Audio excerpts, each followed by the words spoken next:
Jeremy Marshall, Maine at the Bourbon Steak in the Four Seasons of Washington, D.C. Today, we'll be working on the artisanal cheese board. Right here, we have all of our cheeses. We have 3 tempered cheeses. These cheeses are all hard. Best to be left out at room temperature so the flavors come out much stronger and it's just a much better piece of cheese. Right here, we have our 3 softer refrigerated cheeses. All these are best refrigerated and cut cold. That way we get a nice clean cut. Right here we have all of our accoutrement, and as I cut them, I'll put the cheese on each one and tell you what the accoutrement is. First one we're going to do is the Tumbleweed 5-spoke. This is a hard cheese out of Pennsylvania. It is a cheddar-like with very complex flavors, brown, buttery, very delicious. The best way to cut it is to get a hot knife.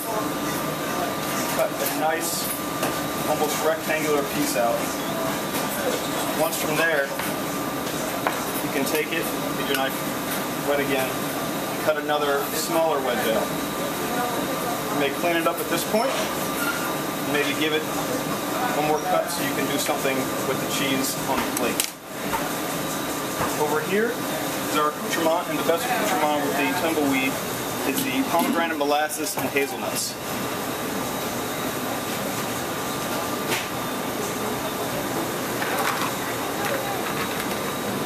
Little hazelnuts. The pomegranate molasses is nice because it's sweet and tangy and it cuts through a little bit of the sharpness of the cheddar cheese, and the hazelnuts are just a nice nutty flavor to accompany cheese. Put the cheese back.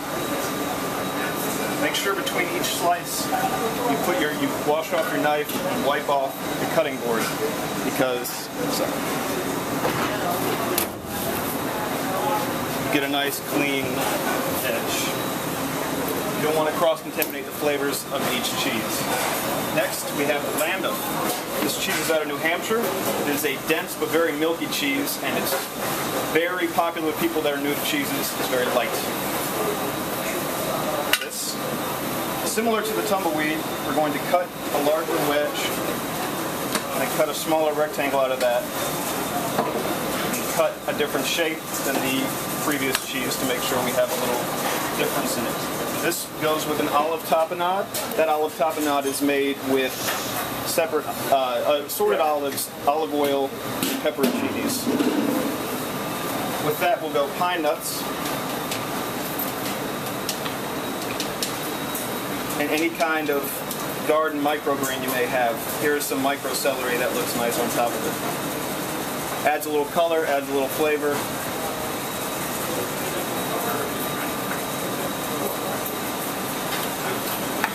Take it back. Always remember to re-wipe your board and your knife, just to make sure you don't change any flavors of the cheeses. The next one we have is the Rogue Caveman. This is out of Oregon, and it is a very, very bold flavored blue cheese. It is getting a little softer than the previous 2 cheeses, so you need to be careful when you cut it. It will also cut this, and this is a crumbly cheese, so you're just going to kind of let it fall. Maybe cut a nice chunk out of it. This will go over with our apple butter, and then julienne pear slices. This is Asian pear, but you can use any sort of pears or apples is good. It matches well with the cheese. The heaviness of the blue cheese will be nice with a little refreshing apple butter. This one is particularly important to clean off your knife and your board.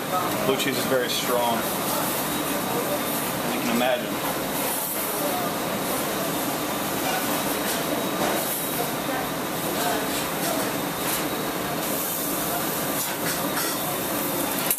Always make sure you get a new towel and make sure your towels are clean when using it. We're going to go down to the refrigerated cheeses. These are the cheeses we don't want to leave out at room temperature. They're best left in. This is the Cherry Glen. It is the most local cheese we use. It is out of Boyd's, Maryland, and it is a nice tangy goat cheese.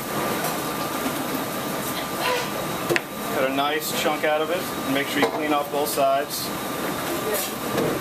This goes over here here with our braised apricots. You can braise the apricots with anything from vanilla and a little bit of sugar, water, and then cracked pepper. Let it cook down until it is good and reduced and delicious. I'm going to sneak over and throw this out. Once again, always clean your knife, always clean your board.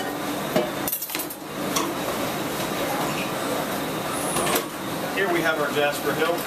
It is wrapped. It's a cow's milk cheese and it's wrapped in a wooden band, so it gives it a very foresty, tree, and floral flavor. It's a very soft cheese. It's our softest cheese, and you want to cut small wedges out of this one. It is okay to leave the band on. The servers will just have to tell them that the band is not edible. Oh, see? We're just going to cut off and clean the knife. Make sure you can cut a nice clean slice. Redo it if you cannot.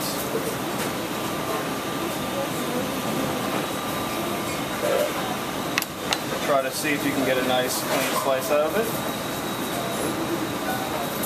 It's a very liquid beef cheese, as you can see. Here we'll put it here with the fig compote. The fig compote is just a nice fruity flavor to go with the floralness of the cheese. And then we just have a little cracked black pepper on top.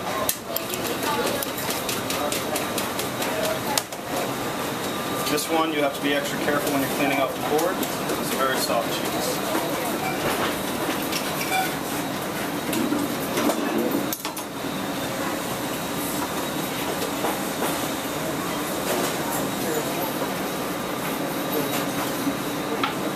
The last one, we have our sweetgrass. This is a mild, creamy milk cheese, cow's cheese. This we're going to cut wedges out of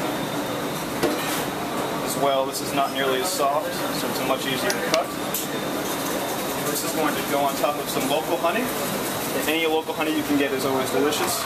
And some raisins that will pair well, a little fruity, with the sweetness of the honey and the mildness and the little tang of the cow's cheese.